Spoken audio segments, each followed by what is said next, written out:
What up, what up, what up? Welcome back to another session of Sports Talk 49, always exclusively here. And we always got a treat here. There's always something to talk about. There's always something fun. And if we're here, I'm with my main man, Caleb B. And he's always bringing the nonsense. Self-proclaimed best looking guy on the show. Self-proclaimed. We're here with Stephen Augustin, the cultural chef, and my brother from another mother, D Mount Up Media. What's going on, fellas? Hey, what's going on? I'm here for that title, Caleb. So. Oh shit! You got to put out a poll or something on Twitter. Hey, I can make that happen. I could make something up. Steven can't be in it though. Steven is too light skinned. He doesn't meet the wow. You see how they do it, Steven? Requirements. They said it's a dark skin thing. Yeah. So you got to be 3 shades darker. Oh my god. You sound like Styles now with the dark skin thing. Should have had him with this discussion. Jesus Christ. But as we were talking off air, we we're talking about media, what's going on, players and media. I mean, Kelly, we talk about this all the time. Players, taking a different stance in media now, because for so long you guys were on the defense. When it came to the media, I know Dee's had his own experience. Caleb, we've shared your story with media and people, the way they like to spin stories and make you look like some villain or whatever it is just to get likes, views, and things like that. So we could just continue with the conversation we have about sports and media. We were talking about, Shannon Sharp, Lashady McCoy, Acho. What are you guys' standpoint on this now with all this going on, especially with the whole Jalen Rose thing we were talking about earlier and all that?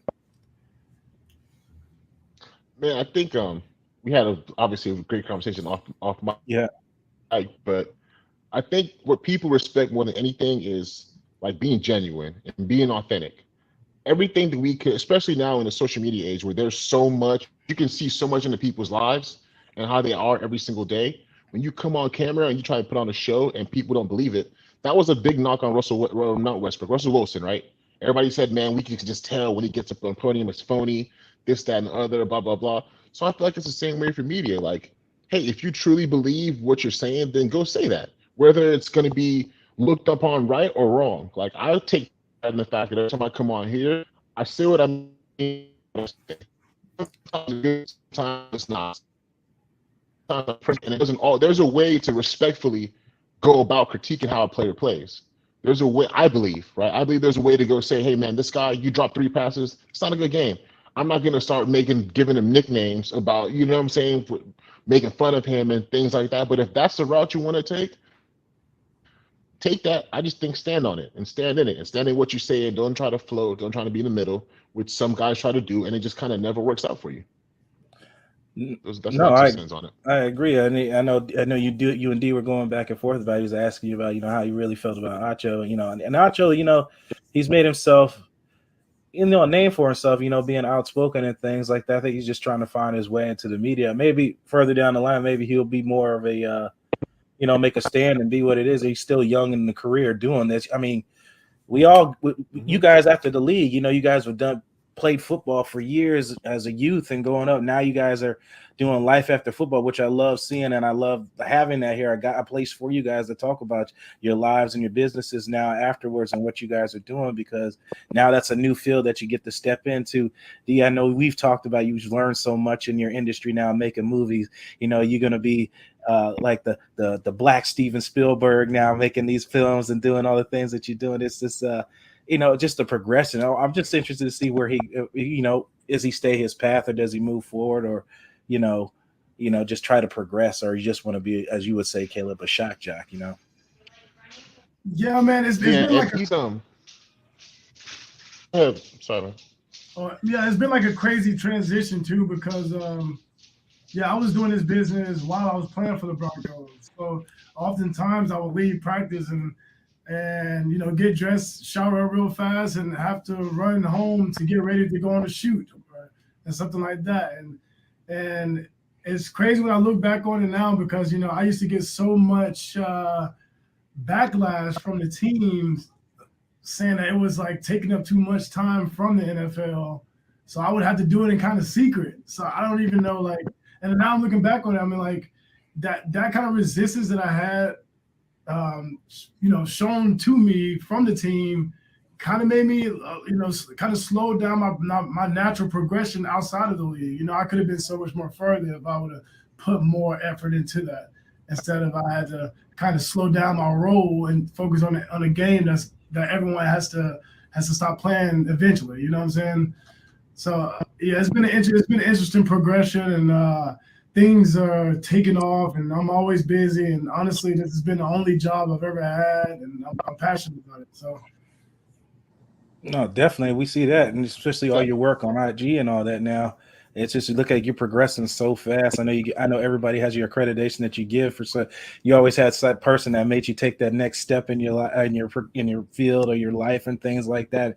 It's just dope hearing those stories about you guys coming off the field. I know it's old news to you, Caleb. We talk about all the time, but D and Stephen, they're new to the show, hearing us what we talk about, all this stuff, especially all of us being brothers, and trying to find our way into the world after the life of sports, because for so long you think that's just all you're going to do your whole life. Some maybe more than others, but some people don't really have a path after that. So it's always good to see what the next step is in the second part of your life. Hey, D, don't you think it's crazy, right? How, because you just talked about how when you were going after practice, right? So you gave your obligations to the team. Practice is over. I've done my meetings. I rush and shower and I go do a shoot.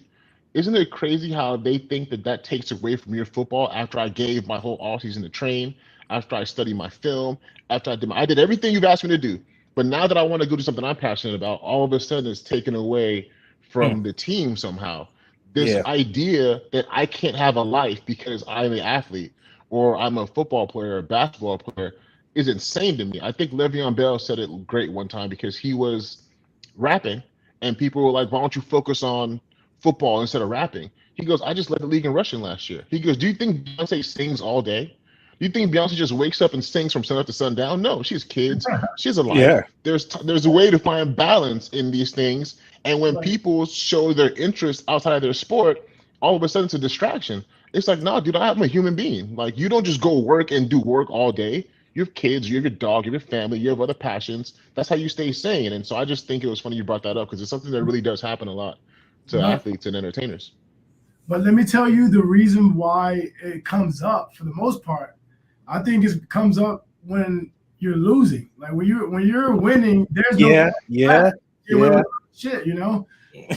Like, and then once the minute you start losing one game and then you lose another one on top of that, they say, okay, we got to find, because football is not like basketball. We can't give up losses. We play, 16, 17. I don't know how many games we play nowadays, but it's do or die every week. So you lose one game, they say, okay, we got to figure this out. You on top of that, you like, all right, we gotta dissect our whole team, figure out what these guys are doing.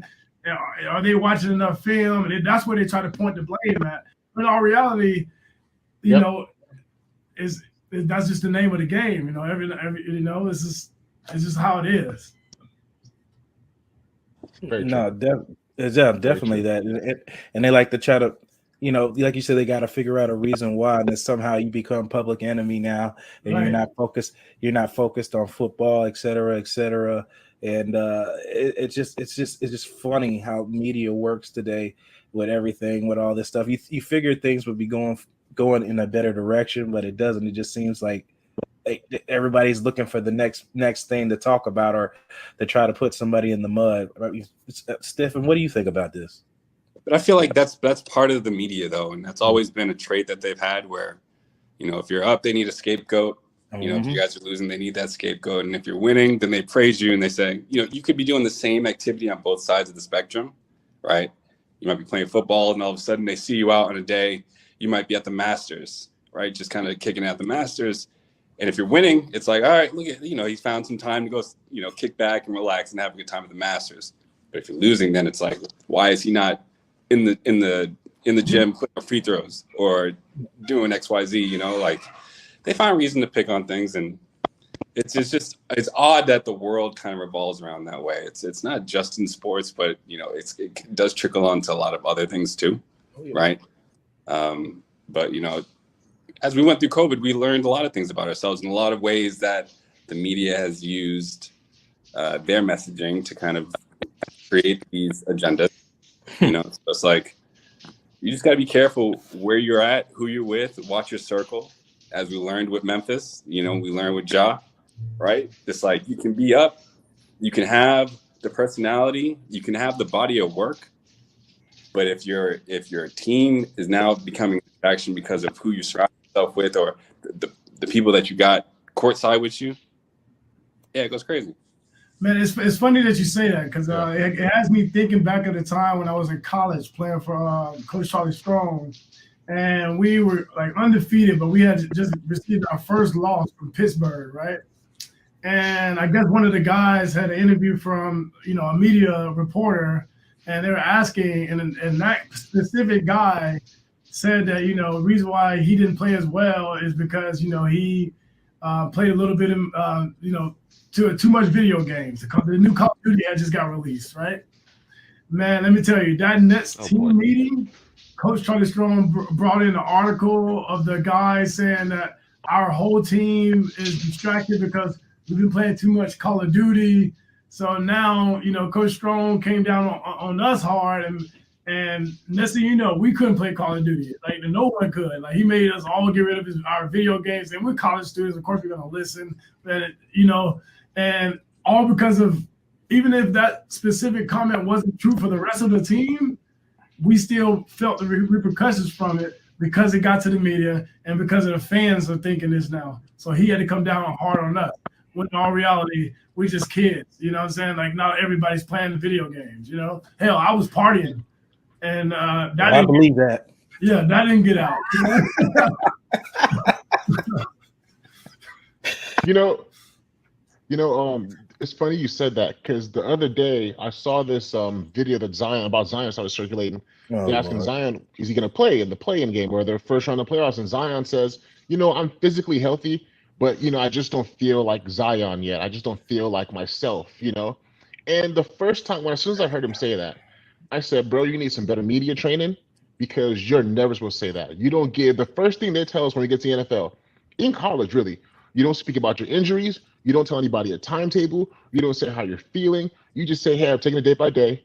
And I'm going to, when I'm ready to be out there, I'll be out there. When I'm fully able to be out there, I'll be out there. Because now the idea behind you, everybody's calling you soft. They're starting to call him like, oh, you know, he doesn't want to be there for his team. And lazy. People don't understand when you have a bunch of injuries, there's a lot of self-doubt that comes in. I've had enough surgeries to understand the rehab process. Zion went from a foot injury to a knee injury to now a hamstring injury. And if you know about the body, they're all connected. They're all in the same thing. Right. So when you have the foot, you overcompensate. Then you hurt your knee. Then you overcompensate. Then you hurt your hamstring. And now hamstrings are lingering. The first time I got my hamstring, it's lingered for 5-6 years. And you feel it every single day.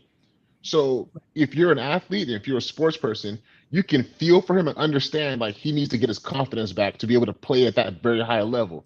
But him saying it, the way he said it, all people hear is, oh, this dude is healthy and just doesn't want to be out there playing. And he's making all this money. And so it was tough because, again, he's hard.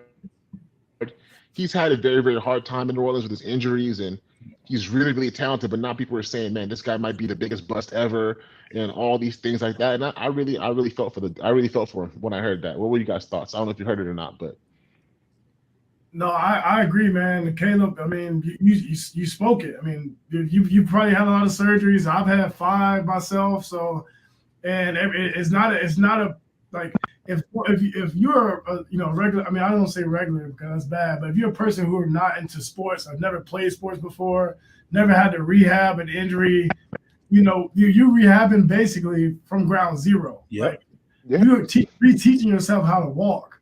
Then you have to reteach yourself how to run. And then you have to reteach yourself how to play at a level that most people can only dream of. So, and do it under all this pressure and under 8 to 10 or 7 months. It's a very difficult process, right? And like you said, your injury at that point, your injury starts to build on top of each other, And it's already hard enough to come back from that. But now you got all the fans coming down on you, and it's the media, yeah. Instead of picking somebody up and saying, "Hey, man, you got this," like we Zion is still that guy. We trust in him. Instead of that, it's like the media wants to tear you down just for a story.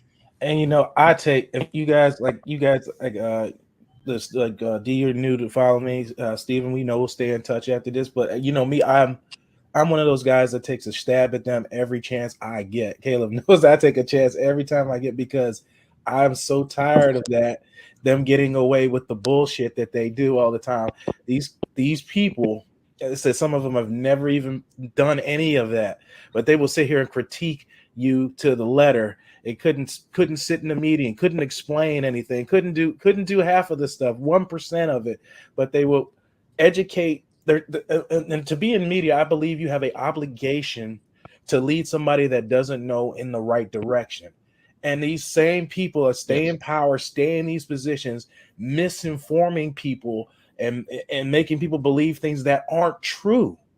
And then that's what they believe. And then they grow into watching sports, whatever it is, food or whatever it is. And that's what they believe. And they've been taught wrong. And I love the fact that now in today's age, all these players got podcasts. Everybody's got an outlet now.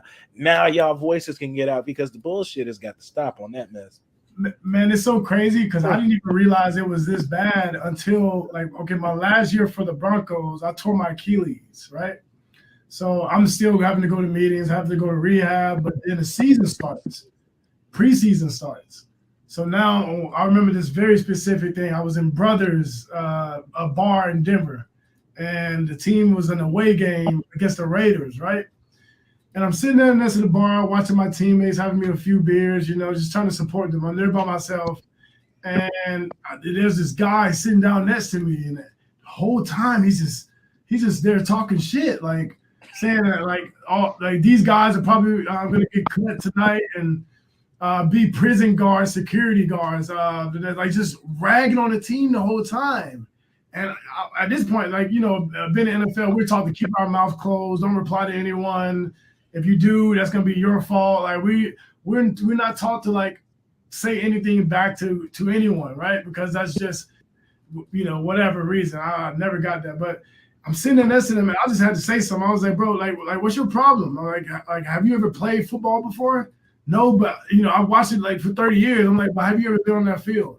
Do you know anyone personally that has ever been on that field? All these guys you're sitting there talking about are guys I bled with, cried with. You know what I'm saying? That has families. If they do get cut, they got to find a way to support their own family. Yeah, they got it. And then you have some man in there that has never been put in their shoes talking about something that he can't even do. You know what I'm saying? And he's fantasizing about it. That's all it is. It's fans fantasizing and wishing it to be where, where we are, where we were. You know what I'm saying? Mm-hmm. That's something like that idea. I never experienced that because you hear shit all the time on the field. Yep. But we talk have blinders on in one ear, out the other. We're not hearing anything that goes on in the crowd. That can only last so long. Right, exactly. You can only ignore it. Go ahead. And the thing is that energy is never kept in person. I've seen people, what you said, talk trash about Tampa, talk shit about me, and then I see you in person, and you don't know that I remember what you look like on Twitter. And then you ask, "Can you sign this ball for little Johnny?" And I'm just like, "Nah, you." I'm like, "Dog, you were sitting next to my family. You know what I'm saying? And you was talking trash next to my family. They heard you.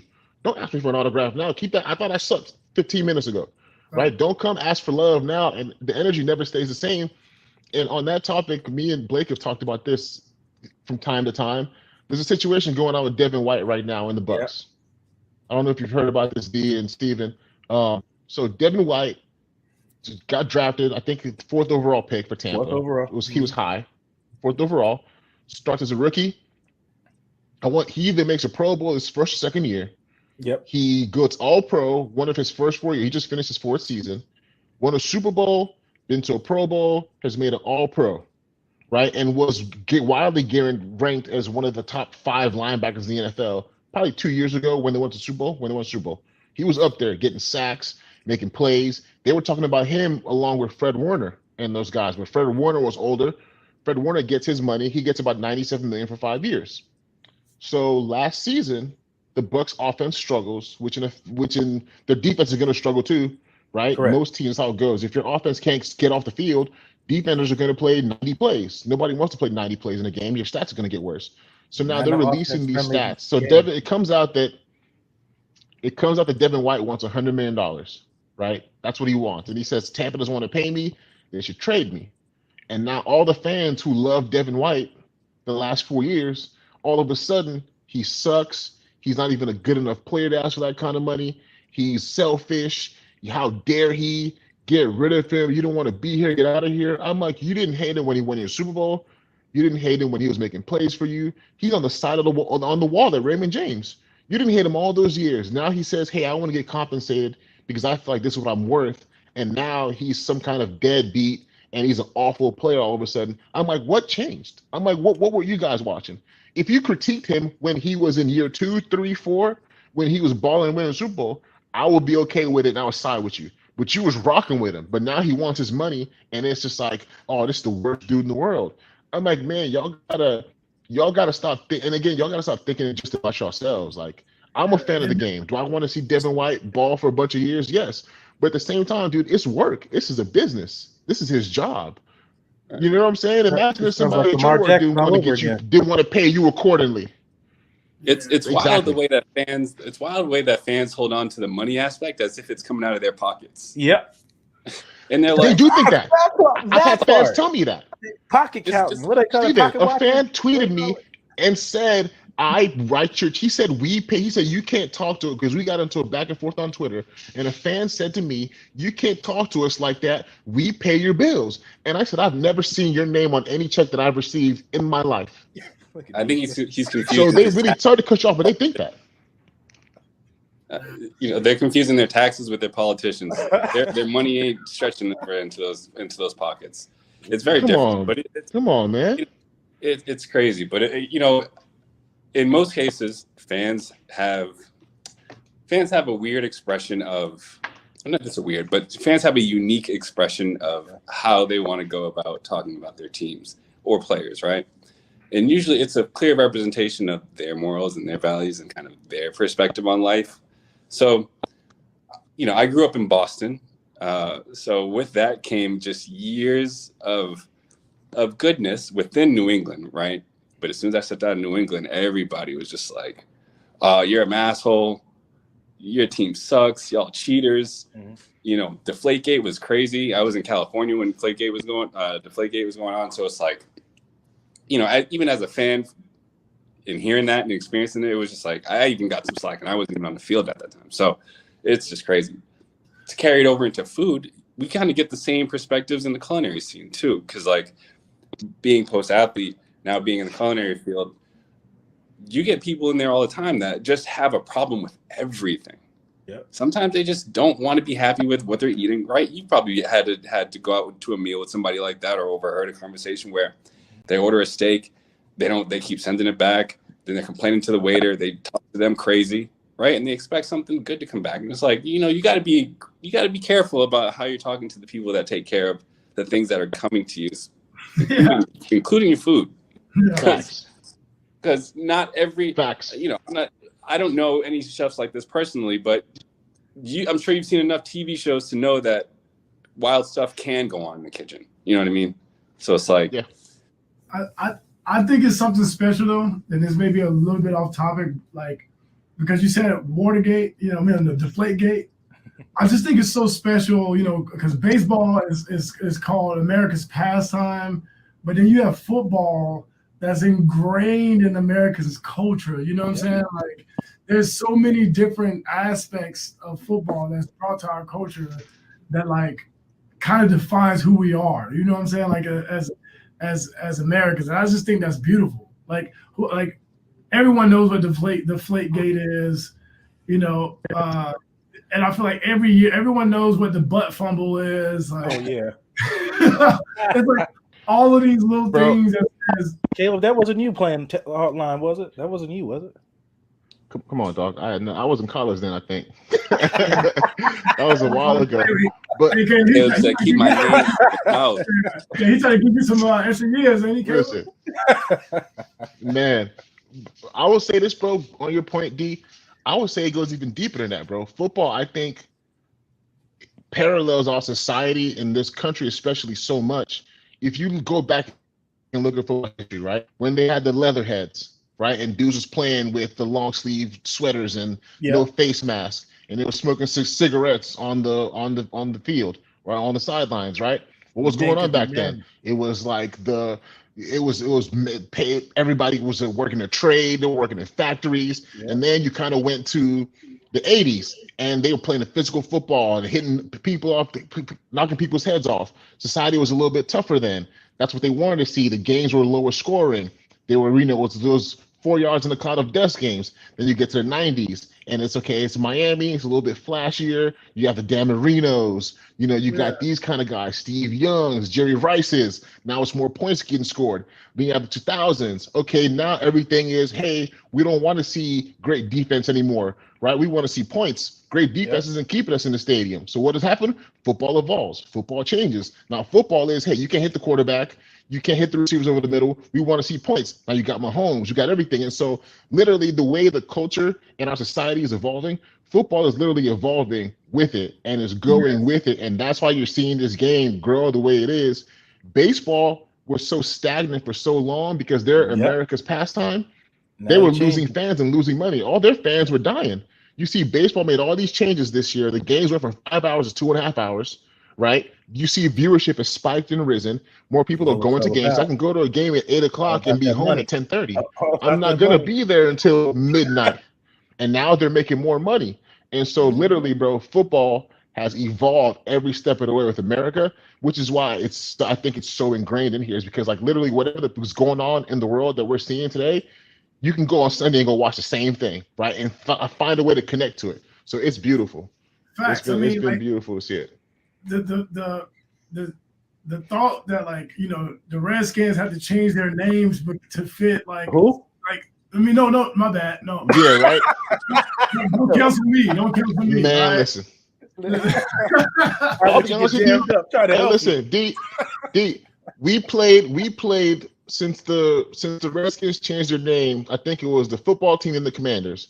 I have not heard not one NFL executive or anybody say anything but the Redskins. Because it's just like, I mean, again, I don't want to offend anybody, but at the end of the day, it's like, dude, like, what do we like? They didn't make that to offend people. Like, it wasn't like a joke. It wasn't in jest. Even if you look at the history of it, when it was made, it was somebody of the Native American descent that helped with the name, the Cleveland Indians, right? Like all these things happen, like for me, it's and before the game, so I mean, but again, like imagine if you went to go change the Florida State, they have the Seminole chief come out and do the spike, right? We'll come out on the horse and do the spike in the middle of the field. And it's a beautiful thing, bro. And it's part of the tradition. And the Seminoles in the area, because there's a lot of Seminole Hard Rocks in Florida, right? They love that happens. To them, it's showing respect to their culture. And it's a place where on this grand stage, our culture gets to stay alive. So I think it's like a cool, dope thing. I don't think it's something that was in jest, but again, I'm not the one getting offended. I'm not the one. So I will, leave it to those kind of people who make them higher up decisions. But I think that stuff is dope. I really do. That's the way our society. That's the direction our society is going. You know what I'm saying? Right. So like us, you're right, 100%. Yeah. So like, and football has been a direct impact because of that.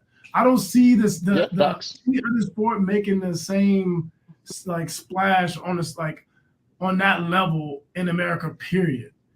The only change I wish football would make is let us be able to fight on the field and fight a fan. I want to fight. I didn't see that coming. That's the only thing. You lost me when you brought the fans in. That was like I'm pretty sure everybody, because like think about it like this. I come from the streets. The streets, what the street has taught me is respect him and he'll respect you. If you disrespect somebody, in theory, in theory, you get taken care of, right? And that's gonna be your lesson. Somebody got to teach somebody a lesson. You know what I'm saying? Yeah. I feel like if these fans had that very real threat, I'm gonna get my ass kicked if I say some disrespectful. Bro, I hear the most disrespectful stuff on this, talking about our mom. They found out our family's names, sisters. Bro, same thing happened to LeBron. It's crazy. Years ago, they talked about his wife and his kids on the sideline. He had to check dude. You know what I'm saying? Like that's all my request. Donald Penn, I saw something. I used to train with him, and somebody was talking trash. I think they had lost the game, and somebody threw some stuff in his car when he was leaving, and the Raiders fans were talking trash about him and his family, and he got up and punched somebody. And he was like, bro, like, at the end of the day, I know I'm an athlete, but I'm a man at the end of the day. There's only so much you can say. And I think the problem is people, which is one thing I think it doesn't happen in any other sport, right? Because football, the shield is so big, they disconnect who we are. We have helmets on. We have helmets, we have shoulder pads, we wear sleeves, right? So all they see is just a player. They're not seeing the person. Basketball, it's the person. It still happens. Baseball, it's the person. Football, it's the shield and it's the team. So they don't look at you as a human being. That's the only way I can think to say something like that to somebody. I have friends who posted a post with them and their daughter, right? My friend was holding his daughter in an Instagram post, his newborn baby daughter. And somebody went under there and commented, oh man, I'm surprised you didn't get called holding for on that play. And I'm just like, bro, I already know who you're talking you left about. your beautiful day, right? And you know what I'm talking about. I already know You went out of your way to go toss somebody and their daughter in a picture to make a joke, and you don't know this person. I've never been that upset. I've never heard a Drake album, and I'm like, okay, I didn't like this Drake album. Let me go tell Drake how bad he sucks. Yeah, it's not that, it's not that deep. And so, but the energy is never the same when it's in person. And so it's a place in the thing. I hope it gets better. There was an issue in soccer during the European Champions League. I don't know if you guys saw this. Inter Milan was playing, and Italy is known for being very racist, like a lot of European countries are. And they were yelling racial slurs at a player on the field. And so he scores a goal, and he runs over to that section of the stadium, and he basically tells them, like, shut the hell up. Like, say all that shit you want to, but I'm the man. We end up winning the game. And they sent the black dude off. But they sent him off because they said he's taunting fans. With Angel Reese. But yeah, exactly. And so for me, it's unfortunate that stuff goes on, but what are you gonna do? Fellas, we got to do a part 2 of this. I got to run.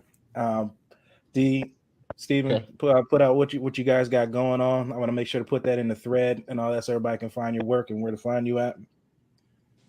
Yeah, Steve, we definitely got to connect, man. I'll get everybody's Instagram after this, man. It's been a pleasure talking to everybody. Y'all are dope. Yeah, for sure. Appreciate you guys having me. Hey, Stephen, I know you cook. I don't, so I'm never gonna hit you. Hey, man, I grew up in a line of chefs. So, come from a culinary family. My dad's a chef. My uncles are chefs.